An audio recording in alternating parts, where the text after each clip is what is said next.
Louisiana Beer Reviews looks at the Illinois Imperial IPA from Goose Island Brewing Company, Anheuser-Busch InBev, of course. This was introduced around 2014 or 2013. I thought it was last year, but I was doing some, a search of video reviews, and they had some going back over 2 years. So it's been around, but it's been in Louisiana not very long. I just saw it last month. I bought it at at the Red, White, and Brew on U.S. Highway 190 in Hammond, Louisiana. Okay, cool looking bottle. One of the video reviewers saying it has something to do with this big idea for a 1930s skyscraper that would have been the tallest building in the world even today, but they never built it. It says Elk Mountain Farms. That's the hop farm.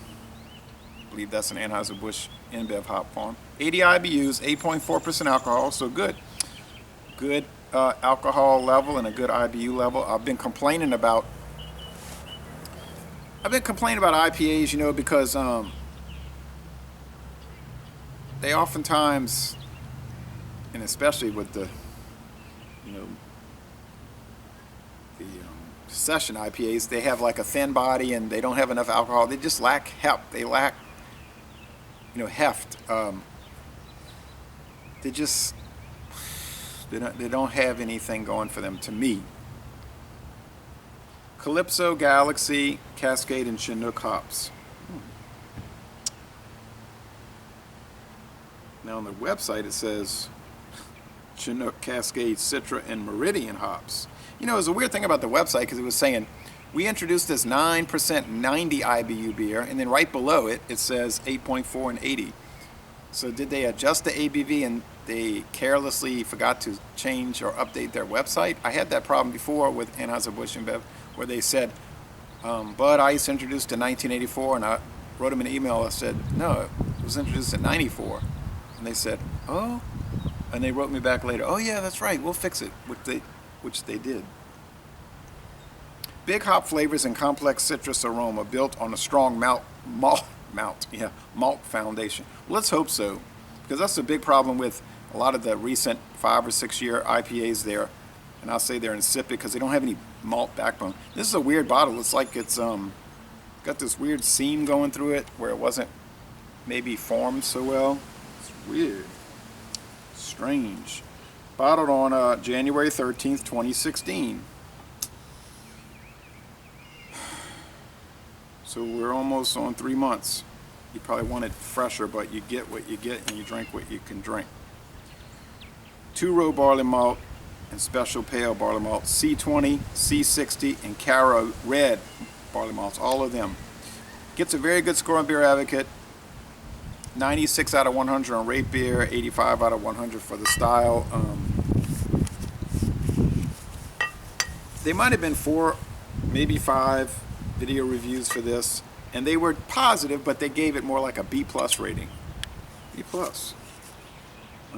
96 out of 100 on Rate Beer, but then the Beer Advocate saying very good, so they're in the B+ range. So let's see. I'm curious. I had the IPA from Oscar Blues, it's called Oscar Blues something IPA. It's really just IPA, but in that silver and blue can. I deleted the video. I didn't like the way it came out because I thought I was being like sarcastic or flip or something. I don't know. I said I don't like the way this came out.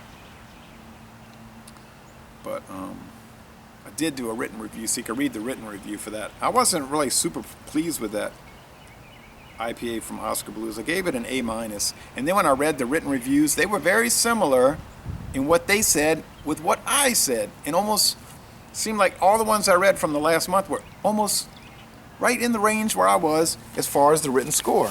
So I said, makes me feel better. Let me adjust this.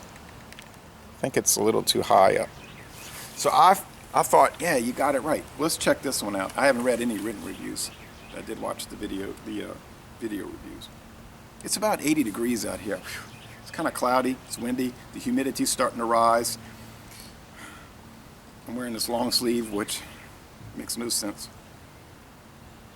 It's the IPA from Oscar Blues was like citrus fruits, citrus fruits, citrus fruits. But it was more of the same. I don't want to keep going on about that one. That was more of what I've been fussing about. But still, I said it was A minus, so not exactly a bad rating. And it was $1.99 for the can. This one was kind of expensive. I have to go look at my receipt, but I think it was kind of expensive for the single. Rich, pale malts. Yeah. And look at the appearance. It's orange, man. This thing is orange. Head isn't too thick. Off-white. Bone colored. It's dying away kind of fast. That's interesting. Rich, sugary, rich, sweet, sugary malts. So think of malted barley and a lot of sugar. And fruit, which is from the hop resins.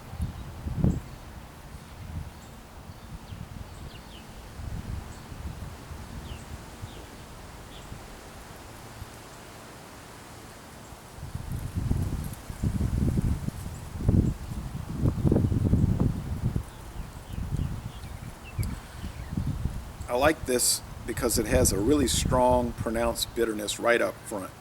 It starts bitter. It doesn't start canned pineapple. And one of the video reviewers, and I think it was DJ, he said, it tastes like those canned fruits when you open the can. And he was like, I really like that. And I'm thinking, that's the thing I always hate, So it's funny how we have different opinions about it. Although his score was exactly the same as mine, A minus, which I found fascinating. DJ's Bluetooth. Jerry Fort, the beer review guy. Shady Shadows. Eric, a Lions fan. I'd like to see them review this. Kind of the new kids on the block there. I keep saying I'm going to make a retrospective about 10 years of beer reviews. They've been on YouTube for 10 years now, but I never get around to it. And some people are really touchy. Like if I said, well, this guy never answers comments, then the person would get really angry, even though he never answers comments. But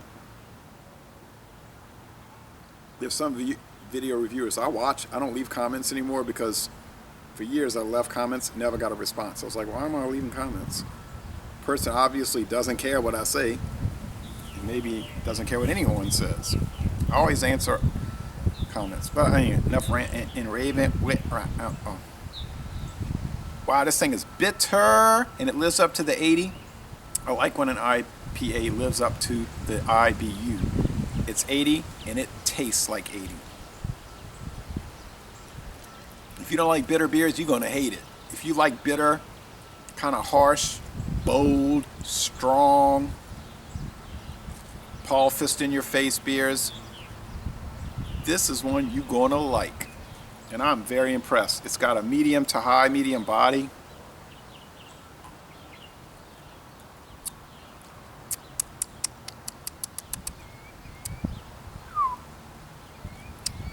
It's dry. It's like sucking all the moisture out of my mouth. It's like,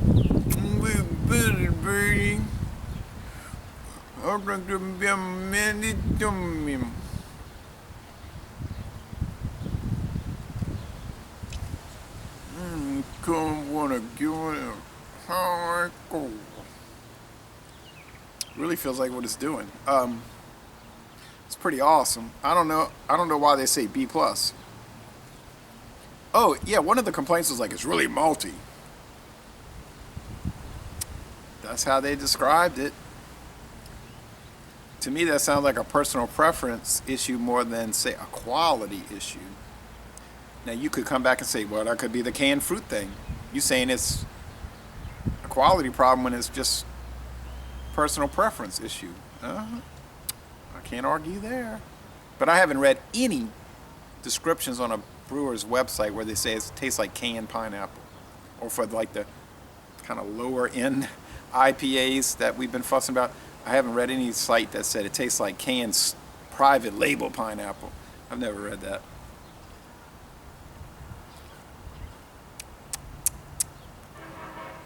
Hey, to me, it's an A+. It's kind of expensive, but you don't mind paying it when it lives up to it. So it's like a gourmet price, but yet for a gourmet beer. So I would have to.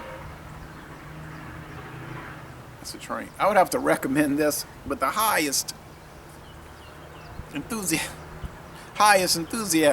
I'm gonna say A plus, not world class, but it's A plus. It's outstanding, outstanding. So if you want to drink an outstanding beer, like say the best beer you drank all month, which this beer just might be that. Of course, it's only April 6th.